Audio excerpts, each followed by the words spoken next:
Hey, John, how you doing? Are you in Chicago? Is that where you're from? I'm in Cleveland, actually. Are you in Cleveland? Oh, Yeah, I know Cleveland a bit. yeah.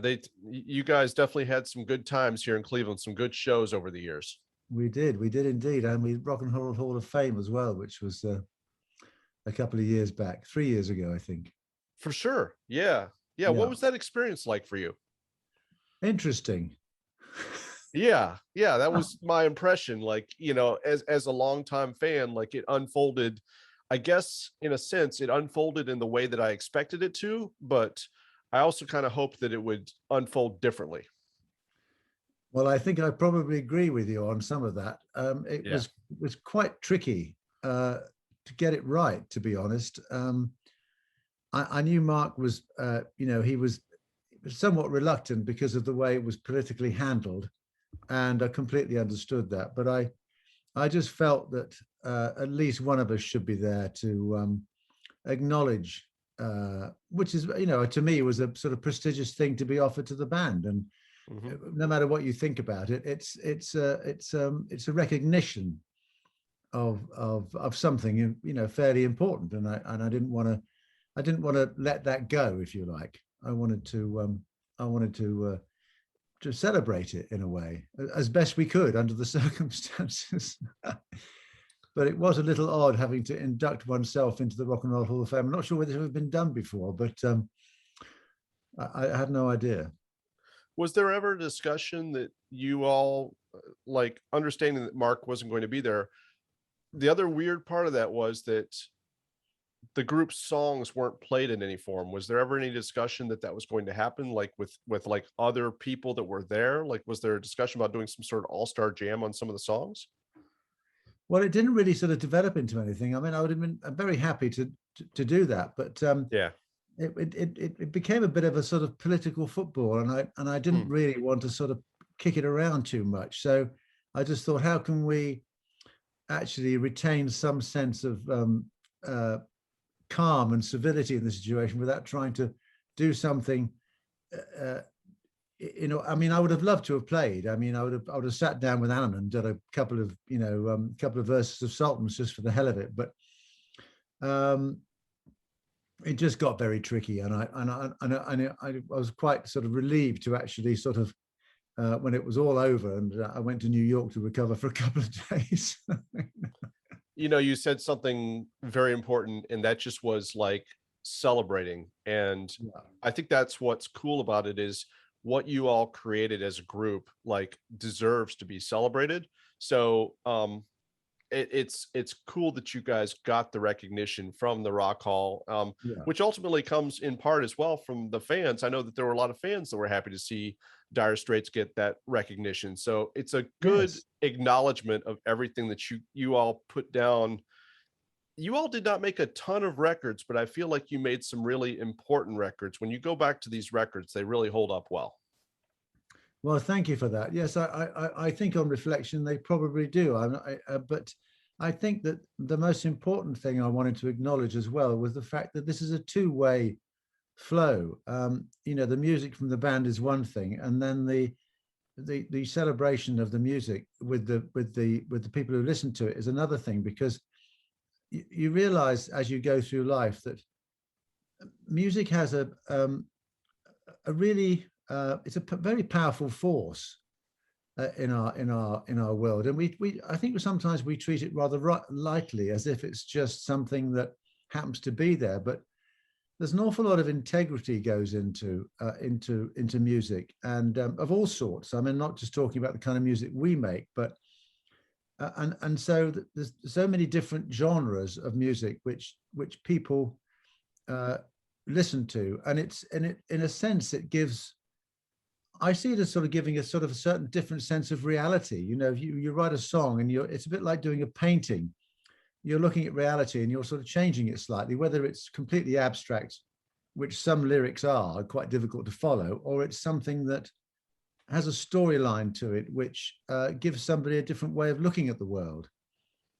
And I think that to me, on reflection after all these years, is certainly what I've got out of it, and which is one of the reasons why I mean, just getting to the book just briefly. Well, we're going to talk about the Oh book yeah, probably. we're going to talk about it, But John. it, you know, it was important for me to recognize Mark in a way which he would never do Mm, himself, yeah. and because he is actually he's a very modest man. I know it sounds kind of weird, but he is, and he's you know, he doesn't like blowing his own trumpet. So I figured I'm probably one of the few people who could actually sort of blow it quite calmly and and show people another side of him, and because it was a remarkable experience working in that environment for so long.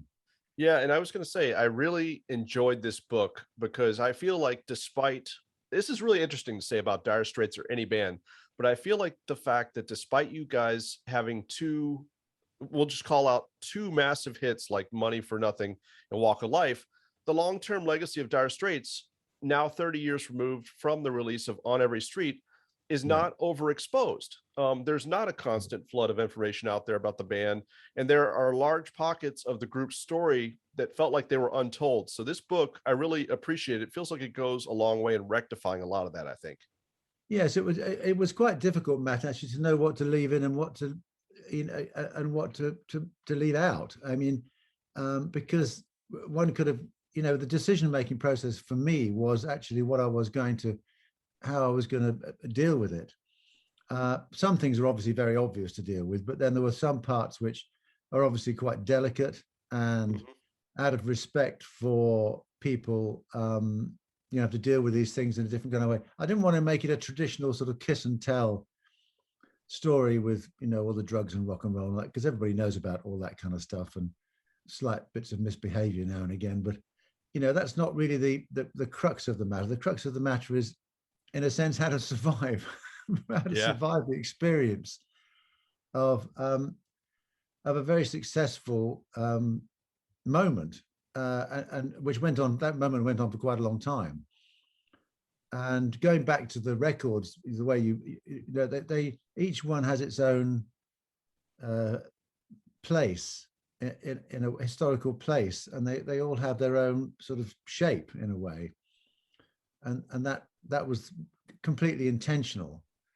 Um, so it was quite of interest. It was like cathartic, sort of getting it out of my system, if you like, but most enjoyable too. Just reflecting on all that stuff, because you do forget a certain amount of things. You have to try and remind yourself of what went on a lot of the time.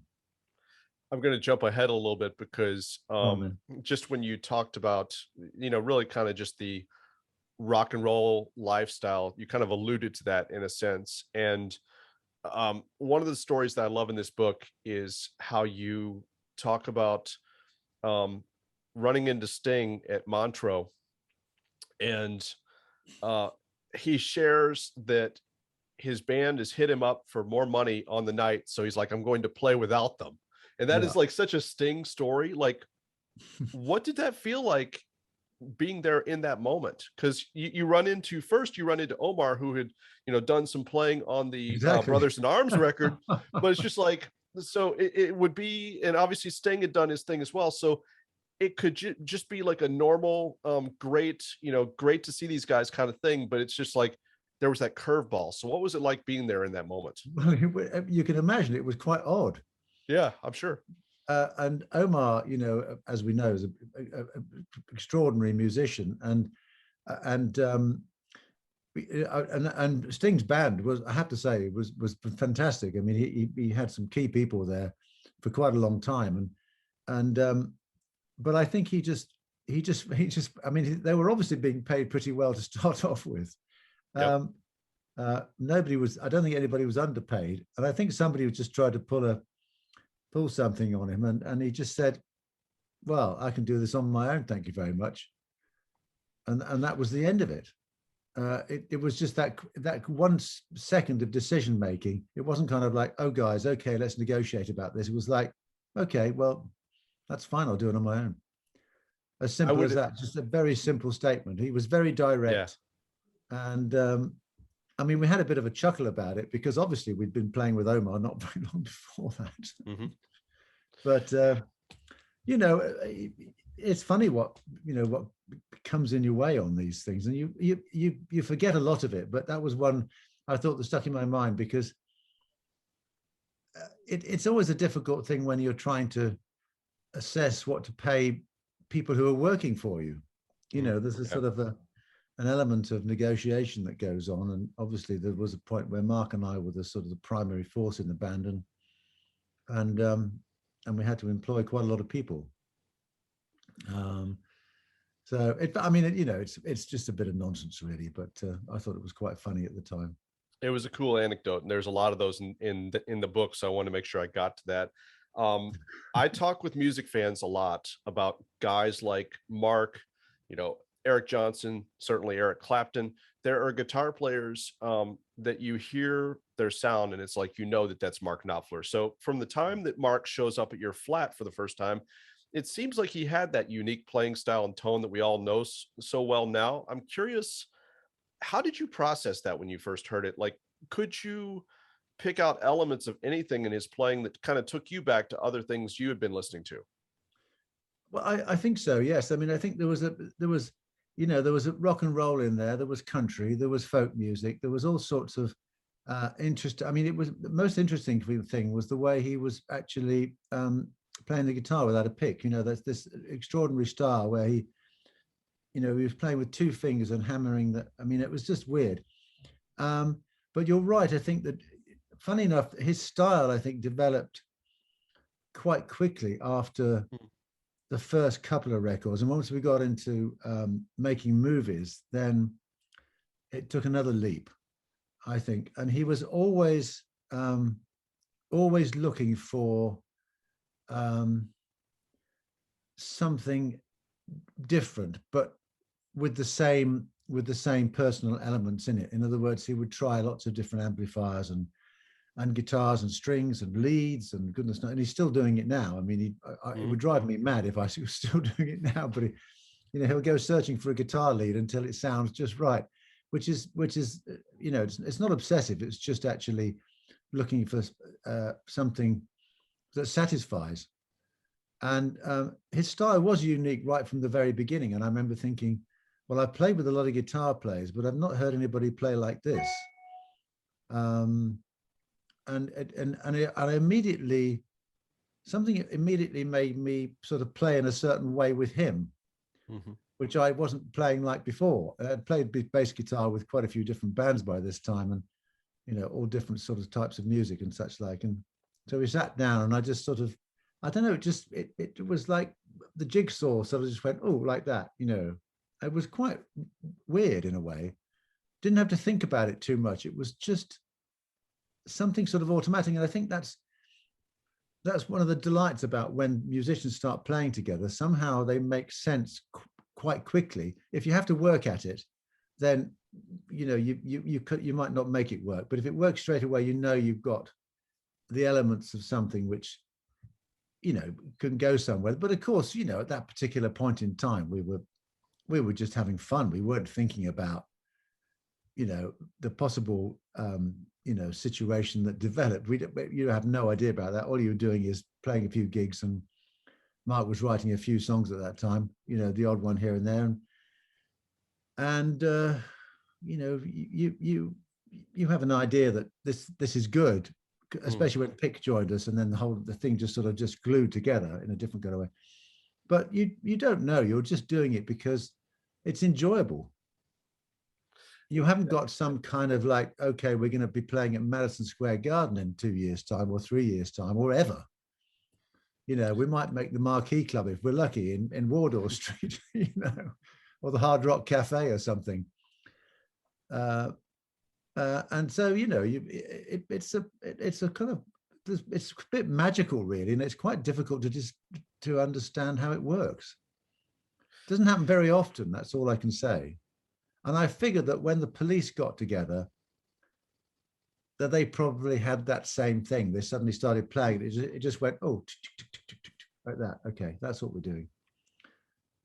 And the Stones as well, as I think that probably was, and yeah, it's quite difficult to analyze. Let's put it that way. There's a certain amount of magic which you have to leave to the the other forces, if you like, if you believe in that kind of stuff, you know. It's something I just want to mention about the book as well, that like you talked about like the enjoyable experience of playing gigs, and that was just kind of an interesting thing as I got to the end of the book was all of the I think Mark has kind of sometimes especially over the past 20-25 years, whatever, a reputation of being just a more stoic person on stage or whatever. But what's really cool about the photos that you see is whether it's like the early gigs or some of the gigs, like say on the On Every Street tour, like Yeah, those shots often of like say you and Mark, like there's just a visible joy between the two of you making yeah, music. Like it's just visibly evident how much fun you guys were having in each era yeah. of the band on stage. And so that's kind of like a cool little I mean, the photos are always kind of like fun, like eye candy at best. And it's like in this case, it really kind of adds like kind of some interesting additional perspective after you make it through the whole book. Like here's some added visual perspective for what this band was really like. Well, I mean, it was, I would say, a hell of a lot of fun. I mean, Yeah. there's absolutely no doubt about that at all. And when you're playing, you know, the songs that we had to play with, there was no question about, you know, not enjoying playing those songs every night. I can't imagine how many times I played Sultans of Swing. I wouldn't, I could calculate it, but it would be a bit boring. But, you know, every time we started playing something like Brothers in Arms, I just thought, you know, this is every time I play this song, and it doesn't matter how many times you play it, it just resonates. And I think that's, you know, and so that resonating with me made me resonate with him. Mm. And I really felt not just a friendship, but something sort of solid and joyous, actually, solid and joyous, and probably never to be repeated, sadly. But Yeah. um, at that moment, I mean, that's what I wanted to celebrate. I wanted to celebrate the actual experience of how all those things work together, and then what it is, it's a transfer of that friendship, that musical connection to sometimes very large audiences, which, you know, are quite difficult to play, but you obviously get better at doing it as you go on. Things are a little bit more modest these days, I'm pleased to say, because I'm not sure I could do that kind of stuff anymore. But you know, and as I go back to this shared celebration of the audience and the band, Mm-hmm. and so it's very important when you're actually putting together the other musicians that join you on that on certainly on the live shows. The album and making the album is a different kind of experience. Playing live has its own shape to it, and so the musicians that come into that, they have to understand what's really going on. The dynamics are really important, and that's why I found playing live really you know, such an incredible experience. And you know, so many fabulous gigs. I mean, just spoilt rotten, basically, you know, to be playing bass in a band like that, you know. The Love Over Gold album is stunning. And as you write in the book, Telegraph Road came together, I didn't know this, across a series of sound checks. What was it like watching that song develop and eventually recording it? Well, it was quite fascinating. I mean, it took quite a long time. Yeah. Well, it's quite a long song, of course, but Mhm. but so, you know, you get into the habit of doing sound checks every day, and you know, Mark had started playing sort of all the bits together, so it was a question of really fitting it all together in some way where you got the journey right. You know, this long road, the development of, you know, obviously I'm talking about the song, but it's a development of America, if you like, and, you know, what happens with society as it develops and all the rest of it, and then it's sort of, you know, there's a sort of love interest in it, of course, you know, all that. But it was a lot of communication between Alan and Mark on this track, because the keyboards are really key to this piece of music. And there's an enormous amount of space in it. And of course, if you've got a 14-minute song, you've got to keep the space until the end when you know when the thing has got into top gear and you're pressing your foot down, you know what I mean? Yeah, And absolutely. so that song on stage, when we'd actually finished it and done it in the studio, when we played it on stage, it was a momentous piece of music to play. Absolutely incredible. And as I say in the book, you know, when we were putting the track down, um, the snare drum, you know, after it's being hit for about 7 or 8 minutes, starts to deteriorate a bit. So you have to, you know, you have to sort of glue it together. I mean, I say glue it together. Obviously, that's a bit crude way of putting it, but Right. in those days, you had bits of tape, if you remember rightly. Hmm. So there was a bit of sticky tape going on, but you know, it had to be done like that in order to keep that sense of power, I think, through the song. And yeah, that's it's quite interesting. We have this program in the UK called Desert Island Discs, where celebrities or people, do you know this? Do you know the program where you Yeah. choose songs to go on a desert island with, which you can stand listening to time and time again? And Telegraph Road is chosen quite often in the UK for that program. It's quite interesting. You had been around Mark's like songwriting and just general process long enough. Like, did you ever have a feeling that like maybe this song is not going to get finished? And I guess the second part of that is, was there ever another song in the Dire Straits catalog that took such a journey like this one did to completion? Um, well, there was a few songs that got put to one side because they just, you know, what we would do when we'd start the creative process, when Mark would come in with the idea. Sometimes the lyrics were finished, sometimes half the tune was finished, or sometimes it was completely finished. It was, you know, and then the band would get hold of it and shape it under his guidance, and you know, we'd make it what it was. And some things just didn't work, and he'd say, "Oh, leave that for the time being.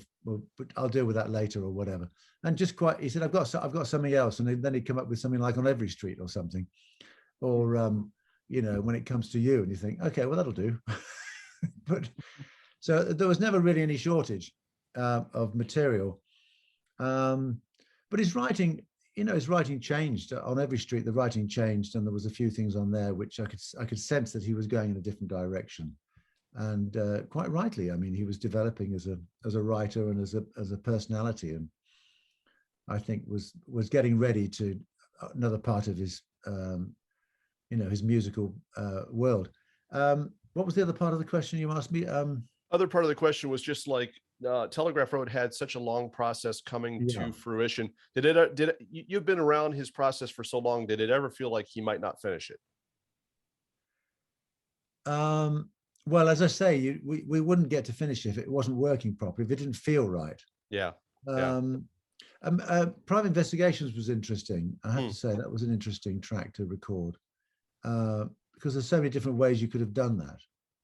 Yeah, I can see that. Um, and there again, it was a matter of leaving an enormous amount of space on occasions. And yes, I'm just trying to think. If I go back to, I mean, Romeo was quite an interesting thing to get the dynamics of that right, actually. Um, and of course, in those days, when you mixed a track, everybody was all over the mixing desk, twiddling this and twiddling that. You were actually doing a performance, which was, of course, you forget now because everything's done on digital and whatever, and Pro Tools and such like. And so, in a way, you were performing the song before it got onto the record, not just by recording it, but actually by mixing it. And that was a tricky one to get right in the mix. We had with Jimmy and Shelley, we had took quite a while, quite a few attempts at getting Romeo sitting right. Yeah, I remember that. Romeo and Telegraph Road, those two like really kind of demonstrate, as I was listening back to the catalog over the past couple days, Yeah. those really demonstrate how good Mark was becoming at storytelling type songs. Like, Yes. so what was it Yes. like from your perspective, like seeing that element develop? Well, of course, I mean, Sultans is a story right from the word Sure. beginning. I mean, he was writing stories. I mean, Setting Me Up was about, those record company executives thinking they knew what was the best thing for us and Yep. such like. And so they all had some sort of element in them. I mean, I think that, as I'll go back to something I said a bit earlier, really, which was the, uh, you know, giving a sense of reality. And I think that, I mean, when you listen to Bob Dylan songs, you get a completely different sounding thing. You think, oh my God, what the hell is that about? Hmm. And because he throws all sorts of ideas in, which are sometimes you find quite confusing, but it all glues together in some wonderful Bob way. And so they're kind of abstract, and I go back to that sort of idea about art, painting that has a different sense of reality. And I think that the storytelling element is sometimes very clear, and sometimes it's a little bit fuzzy around the edges. And it's just a question sometimes of often what word fits with what another word. I mean, Yeah. it's as crude as that, really. Um, uh, it's very difficult to talk about somebody else's songwriting when Sure. because I've written quite a few songs myself now, and so I know what an interesting process that is, and some things happen very quickly, and other things are a little bit more difficult to pull round. And I don't know whether you know it, but you might not know, but my 8th solo album is going to be coming out in the new year. So I've been Oh, cool. Nice. quite busy during lockdown doing that as well. So Yeah. I've had quite a lockdown for me. I'm afraid to say was quite a quite a good experience because there were no interruptions. Do you have a studio there at home? I have a rehearsal studio where I work with the musicians, but I never got into the technical side of things. I'd rather leave that to somebody else. Yeah. Um, Nice. yeah. So One yeah, that's my sort of, I've got a little place I can go to and I shut the door and do what I have to do in there. When's that going to be coming out? It's probably going to come out after Christmas because I think we're getting a bit tight to Christmas now. And also, I don't know about in America, but there's a big backlog with vinyl There is. production. Yeah. And so I don't want to, there's no point in rushing it. And so I was talking to somebody earlier about the details of that. So, I mean, I think I'm going to do some videos and have some fun with that, just going to enjoy, getting it all ready. And it'll be nice accompaniment to the book as well, because in a sense, some of the songs are quite reflective on the past on the album. So anyway, you might enjoy it. Maybe if I can send you a copy over or something like that on That'd be cool. Yeah. Yeah. we transfer thing there. Do you have something else right here at the 30 mark? At the what, sorry? Do you have another interview right at the 30 mark? No, I don't believe I do. I mean, we can Okay. chat for a bit longer. Yeah, I just have a few more. Yeah. Sure, you fire away. So you've mentioned On Every Street, and I kind of wondered what some of your favorite moments were of the On Every Street sessions, because you touch on some of this in the book, but there's so many interesting things about that record. Jeff Yeah. Porcaro on drums, Vince Gill stepping in for a song. There were a lot of folks who contributed to the musical stew for that record. Yeah. Well, of course, I think we decided we had a bit more time and, dare I say it, a bit more money because to spend. So playing with Jeff, of course, was just a sheer and utter delight. I mean, I've been spoilt rotten playing with some drummers in my life, and I mean, he was one of them. So that was a real highlight for me.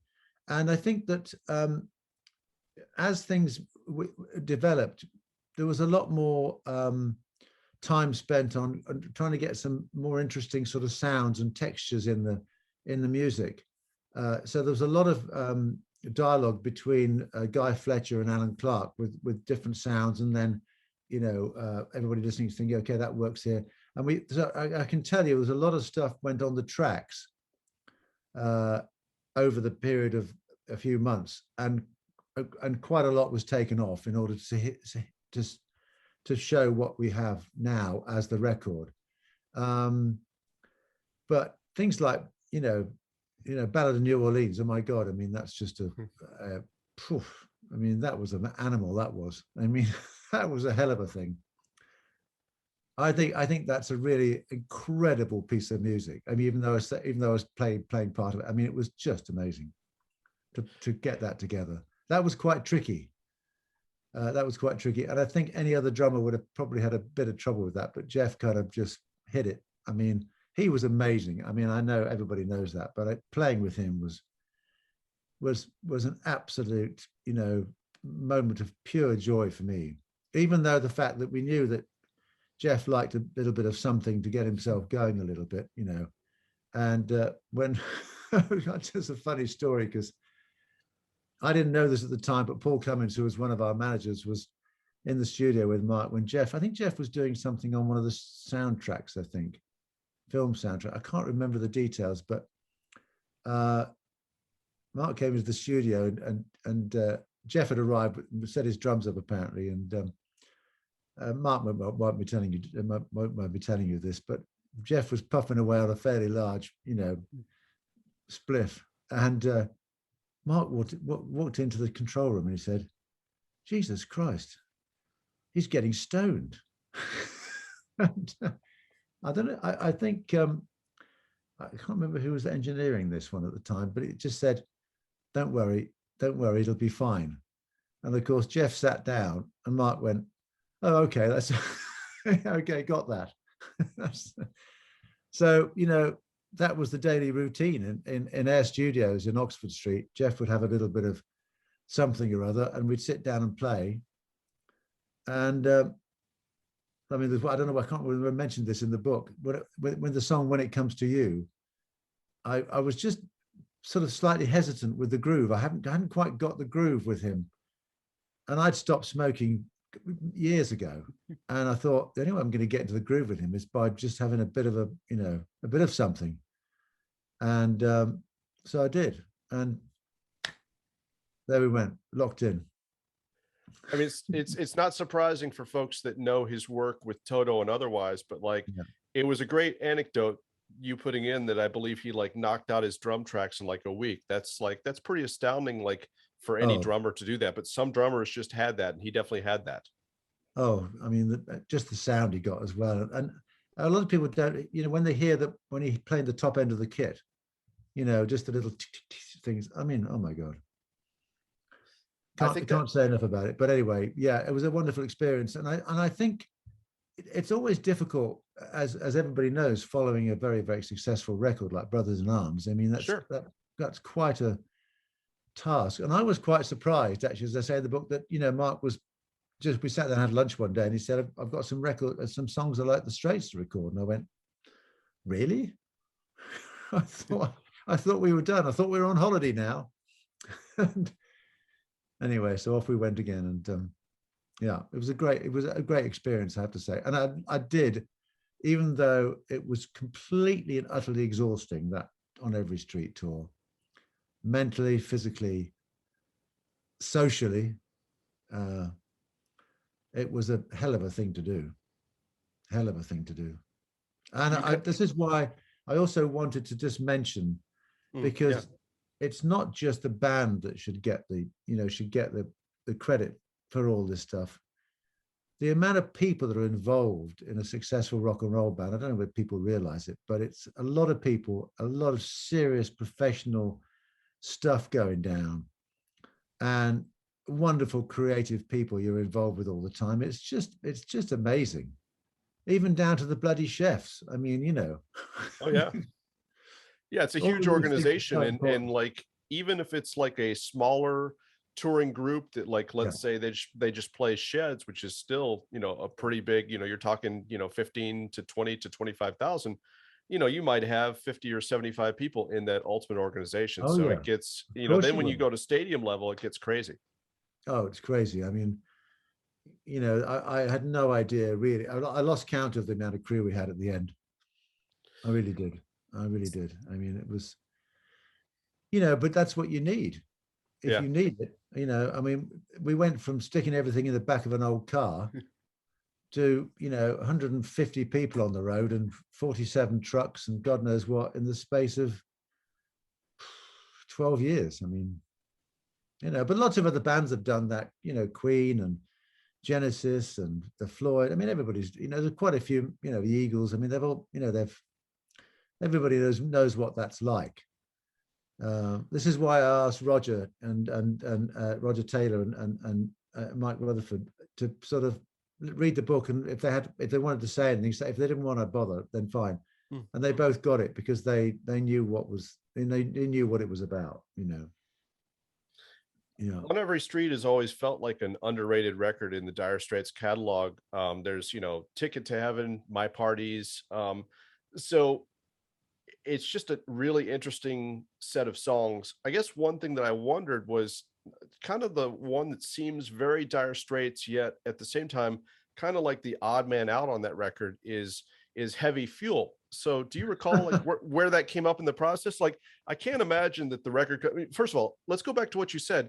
You guys were following a big record, a huge record. So I don't imagine like the record company would come and say like, we need something, that we can get a hit with. But like, it's a song that I see emerging from Mark, yet it's a surprising one that's in context with the rest of that record. Oh, it's interesting you say that. I think it's sort of quite a necessary, a bit of something with a bit of punch in there to. Sure.